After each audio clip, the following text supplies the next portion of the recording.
Okay, here we are, Fanny. How are you? I'm fine. I'm good. How are you? I'm fine. Thank you very much. I'm very Good. happy to have you with us. And let me introduce you to our audience. So you are Fani Hatjina, the director of the Institute of Animal Science in Greece. You collaborate also with the European Food Safety Authority, and you are part of more than 16 research in Europe, and that's I'm what trying. that's I'm what I trying. read, and and you are part of the committee of let's say the executive committee of Apimondia. Exactly. Is that Yes. correct? Yes, it's Okay. correct. So you want But to I'm start? a bee lover, most of all. I'm a bee lover. You're a bee That's lover, but are you a beekeeper too? no, I wouldn't say that. No. Otherwise, I wouldn't give justice to beekeepers. No. I have some colonies on my name, but I'm not a beekeeper. No. Ah, okay, okay. No, I want to start from some history, since you are in Greece, which is essentially the Mother Earth of the all history of a human being, and for doing so, I want to focus on bees and how bees have played a significant role in the human history, starting from the medicine and to the old well-being. And I want to ask you if you can share with us some insights into how this bond had developed in time, particularly in the relation between human health, bees, and well-being. Yeah, well, that's a very, very nice starting of the discussion, in fact, because it's good to know our history. And history connected with bees goes back, at least for Greece and Egypt, something about 14 to 1600 years before Christ. And the first, for example, samples that we have from the horizontal clay hives in Greece are about 600 BC.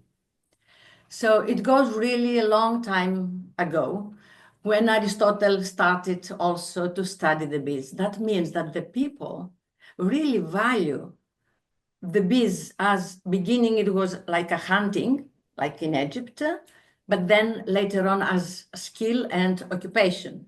That's why they were keeping the bees in the hives, the clay hives. But we also had hives made from stones. You can find them in several places around Greece. So that means that they really value the qualities of the products for the everyday's life. I mean, we know about honeymoon. Honeymoon means Mhm. why they were giving, it come from where they were giving the new word people honey in the first days to start their good life together. Or, for example, even in Palestine, they were using the word, I think, land of milk and honey.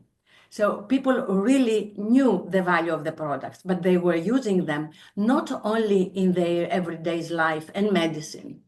Hippocrates, we say Hippocrates, was using a lot. He thought honey has Mhm. high qualities that we already know today. I suppose they did not know so much about the venom at that time, but later on they became to know them more, and we know very well what Yeah. the properties of venom today. But they were using it only in their religion, in their culture. So for ancient people, something that we don't really do today is that we use the hive products, not only for our health, but for culture. They were giving honey to the gods for offerings. They were doing all sorts of things. They were using, of course, the wax that we use today in our Christianity. And I suppose that this helped a lot to come today. And today we know, because chemistry, biology, is developed a lot. We know the properties, the chemical properties, and what all these products from venom, royal jelly, pollen, we should not forget pollen, is doing to our body, and especially honey. That's why we use it for medicine. We use it as a superfood because it is superfood. Athletes can use it to boost their body, and we have examples for this instead of using synthetic stuff. You mean, you mean, But you mean, wait a second. You mean that pollen is something that can give strength from all the meaning of that? pollen is very good source of protein, vitamins, and enzymes, and you can live only with pollen because I did that as well myself. It gives Oh, a lot yeah. of energy and helps a lot on the veins on our brains. Oh, good. Yes, it's I really need very that. good. We all need that, Yeah. and small kids as well. But I mean, okay, it's medicine, it's food, but also it's cosmetics. So we use in all parts of our life, and that is what the human health is benefit from the bee products. That's why I think we value the equality. Let me whisper that. Is that true that it is also a kind of natural Viagra? I suppose so, yes, royal jelly and pollen, but also honey, No, because they give a lot of energy to the organization and a lot of good spirit anyway. the It good comes from spirit. us, and Yeah, yeah. A yes, good spirit is and good very good for spirit. sexual life. I agree with Yes. you. It is a But strong. I mean, all these antioxidants and good qualities and healing of wounds, that propolis, we forgot propolis. Propolis with honey and venom and wax, they are very good for healing wounds inside the body, but also outside the body on our skin. So I mean, you know, the doctors know more about that, but Yeah, yeah. But anyway, I was in Crete, for shooting some time ago, and I went obviously to see all the Minoan, archaeological site and the museum, and I noticed that bees were very very very important for their civilization. And I heard also of another interesting story, which is not in Greece, but actually it is from the Celtic cultures. So apparently the Celtics were whispering to the bees the real facts of life, the important facts of life. They were thinking that that was important to keep the bees, healthy and alive, and was important also for the community. And apparently, there is a bee whisperer at the royal court in England. That every day goes to the hive, to the bees, to whisper, what it is happening. Important things like marriage, even illness, or happy thing or thing that are not so happy. But and I think this is a very interesting thing. it's very, how to say, not exactly interesting only, but it's kind of like a mutual relationship. People were whispering because the bees are showing us way of life. They have their community. They have really a lot of values that we can learn from them. So I think it is reciprocal. Our beekeepers in Greece, they say that if you go before you open your hive, if you go very close and you just tap a little bit the hive and speak slowly or whisper to the bees, they will not attack you. I Yeah, don't know if it's true. I don't know. I don't know either, but I was with this guy in Crete. I was interviewing him, and he was saying that Cretan are pretty energetic people, sometimes nervous, and he was saying to me that he recognized beekeeper because they were very calm. So he said, they have to develop a very calm attitude and behavior because to be close to bees requires calmness, Yes.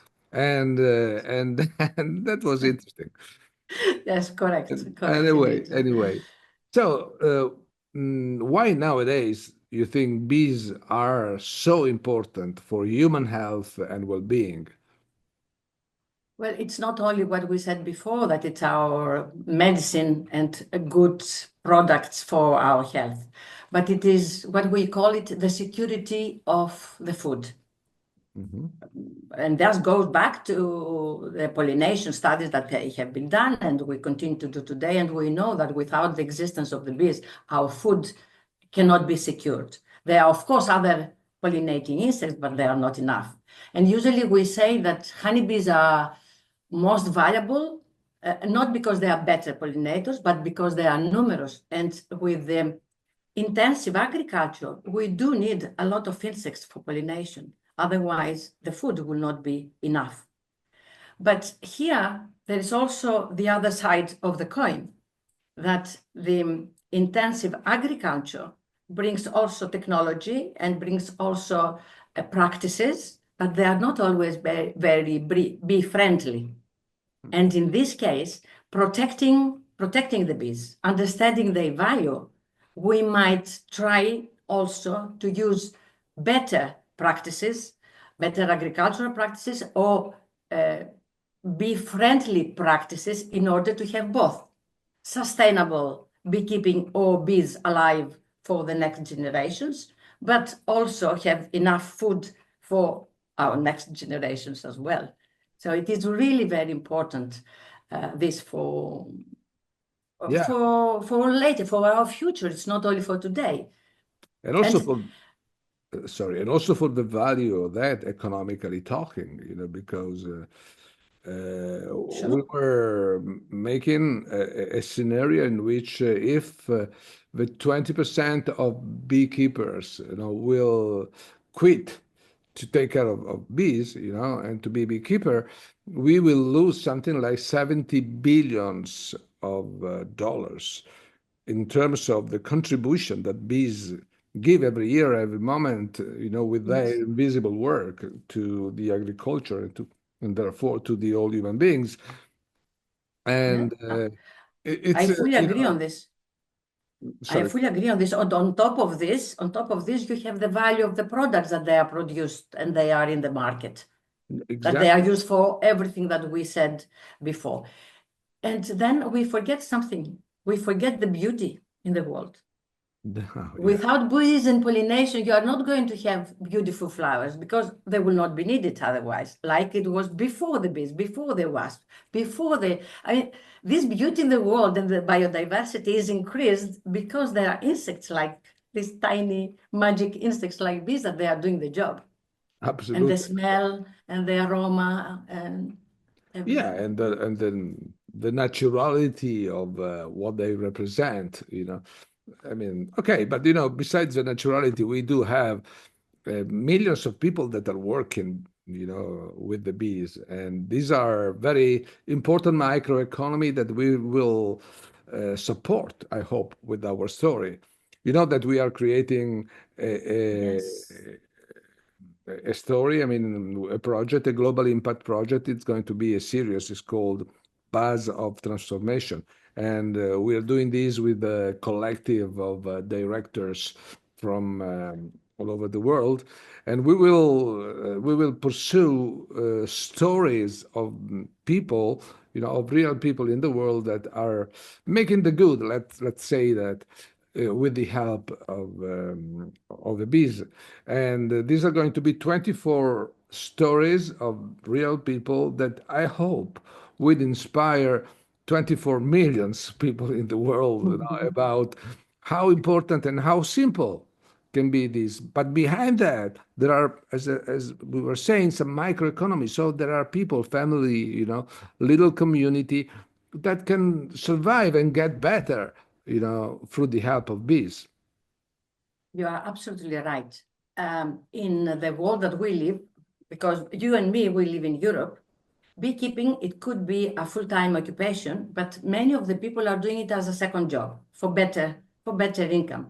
However, there are so many communities that they live only from beekeeping in more developed countries, in less developed countries. And this livelihood of beekeeping, it's very important because it gives them the income, but also to be part of the community, of a bigger community that they are doing lots of other important things. So it's very important.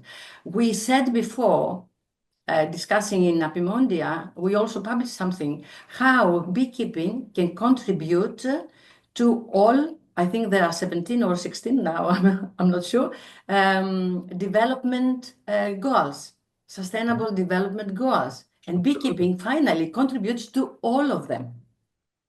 To To all all of of them. them. It's amazing. I read the Yes. book. I know that you, I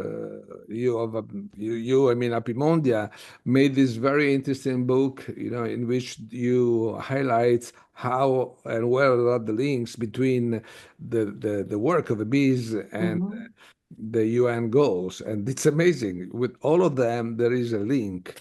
It is really amazing. Yeah, for some, it's a little bit more difficult. For example, how bees can make a contribution for the water. Maybe you can tell Yes, me. well, it is difficult. It is difficult on this. But we suppose, though, that it could be not direct, but maybe also indirect ways. Sure. Because you sustain and you support other organisms that they can help the quality of the water or the organisms that they live in the water. So, yes, sometimes it's difficult, but bees can help on this Yeah, but also. we are going to go very soon to Tanzania in Masai Mm. land, to shoot the first segment, and we're going to be there with Jeff Pettis, who is the president of your organization. And for example, there we're gonna shoot a story about a Masai lady, and the situation there is very interesting and particular because the Masai are living a threat, which is represented by climate change. With the climate change, the big cat are becoming, pretty much aggressive, and they are putting at risk the cattle. And the cattle was the main source of surviving for Masai. Therefore, the social situation changed a little bit. And once the men were at the center of the economy of the community, and now this is not enough anymore. So women are having a different role. And this lady, to provide, help to the community, to provide food, to put food on the table, started to do beekeeping. And it is very interesting because there are very many layers of insight, in a story like that. Climate change and all the global challenges, social change, inclusivity, the role of the woman in the society, all of these, it is represented, the rural development and the microeconomy, we're talking about we're talking about something that, it is life. Essentially, it is Yes. life. It is the representation of life and of all the challenges that, billions of people in the world are facing now. That's correct. When I hear this title of the series, Buzz Transformation, Yeah. I thought it's very intriguing. I thought, okay, buzz comes from the bees because they are buzzing, and then transformation. What really that does mean? But at the end, I translate it into my mind in two ways. The first level is it can show, probably from all these stories, very interesting, how beekeeping has developed or changes around the globe because it cannot be the same. No. And the second is how beekeeping, with the value, bringing all this information, not the beekeeping, sorry, the film, with these stories, bringing the value and increasing the awareness of the people, how it can transform the society, how it can Exactly. make the people understand that they cannot live without this kind of insects, that they need to bring them inside their culture because it is a cultural thing. It's not just Yeah, yeah, but livelihood. there is a door. I mean, there is a key entrance for the change and for creating culture and consciousness. And I believe that this door is the heart of people. So we want to talk about real people because real people are real emotions, and we want to try to transfer the real emotion that these people are having in their life right now. And we are aware that this is a very difficult moment. We are facing a big change, and as you said, we can take advantage of this change to create a transformation for the better. And I believe personally, and all the people of the team strongly believe that, that if we will be able to pay a little bit more attention to the invisible, it's going to be a step ahead, a step forward, to create a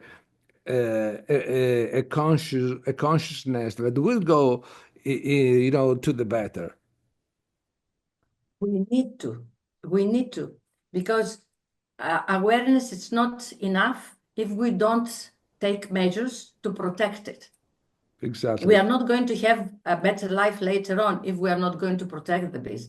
And I'm saying this because all this struggle that we are doing with different societies, different organizations for using less chemicals in the world, in the environment, in order to protect the bees and have a better quality of products and food and fruits and everything, it needs to go, it needs to reach, this knowledge needs to reach the policymakers, first of all, not only the consumers and the farmers, the people that they really can help and make a step ahead. And all together, we can do it. I suppose, and I hope that this series will really do a kind of a boost to this kind of increasing awareness and taking protection measures for the bees. I'm absolutely sure We about hope so. that. And talking about protecting the bees, what do you think it is, the greatest threat that the bees are facing in this moment? I will tell you the truth. Just a few days ago, I was giving a talk and I was saying to the people that a couple of years, 5 years ago, I was listing the threats, the variables, and I was saying, first of all, personally, pesticides, second, diseases, third, nutrition. Now, with climate change, I go first, nutrition, second, pesticides, third, the diseases. I see. Because climate change is influencing so much the nutrition of the bees, the availability of the food for them, in order to be good, first of all, and then, of course, everything else that goes along with this. But this is something that we need to see very seriously. Yeah, and yeah, that's very evident. That's very evident. Climate change is creating massive threat all over the world, and look what happened to Los Angeles, and it's in front of us. Although somebody is saying that doesn't exist, but Yes, we hear that every day, not only from civils, but also from policymakers. We hear that every day. But in my opinion, we are already in the level of Plan B. We already lost Plan A. We are in crisis. We should do something years ago. And we also need to, as I said before, to invest in the future generations. We need to attract the young people, the children. Yeah. They will convey the message. Yeah. I hope the film can also do that. I Also, really because hope. the future is, for the next generations, obviously, Yes. And regarding that, I want to ask you, what do you think will benefit of these 24 stories we were talking about? Well, first of all, the beekeepers. Second, the civilians, people, consumers, because they will know the value. Of course, the consumers, they will benefit. I hope also farmers, because this is another stakeholder group, so that they go along hand to hand with the beekeepers, they will benefit. And I hope, and I'm sure at least one point, the policymakers, politicians, people that they take decisions, they will benefit from this. But you know that we are making a crowdfunding campaign. And we decided to do so because we are a bunch, a team of filmmakers, all independent, and we don't want to engage, at least in this stage, with major media to keep our voice clear and the most independent possible. So the campaign, you can find in GoodFundMe. GoodFundMe is a very popular platform about crowdfunding, wants not only to raise fund, but, wants to create a circular mechanism in which we want to warm up our community starting from the early moment. Because, we want to we are aware that the actual stakeholders of what we are doing are any single individual that somehow is around the world of the bees, which potentially is everybody. So this campaign, it is very important, and it is going to be online starting from Monday. And everybody, I hope, will participate in donating even a little sum. Doesn't matter, but it's a way to be part of the process, part of this great project, this big challenge in which we want to change a little bit, just a little bit of the world, creating or helping to create a new culture about life and nature, because that's what we're talking about. Mm-hmm.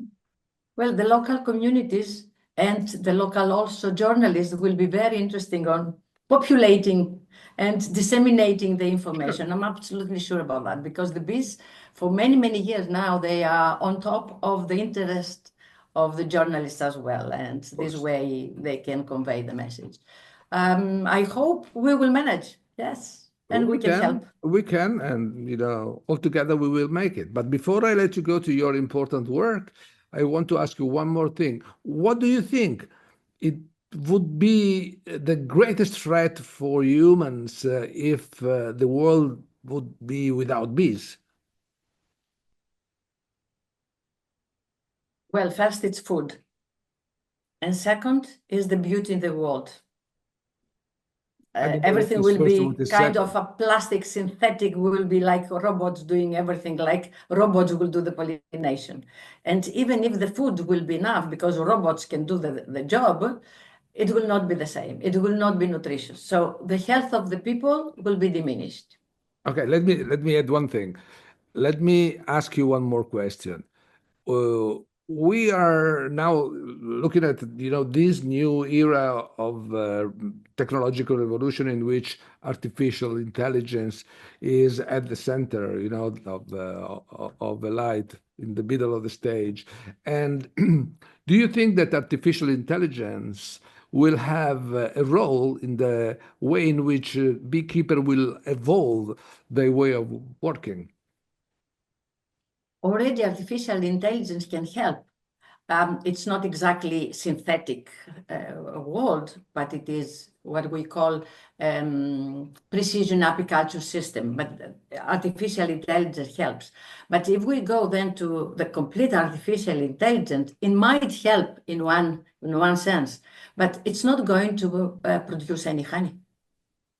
No, yes. It's not going to produce what we have and we value now. Everything can be completely synthetic. Is this the world that we want to have? A synthetic and not a natural world?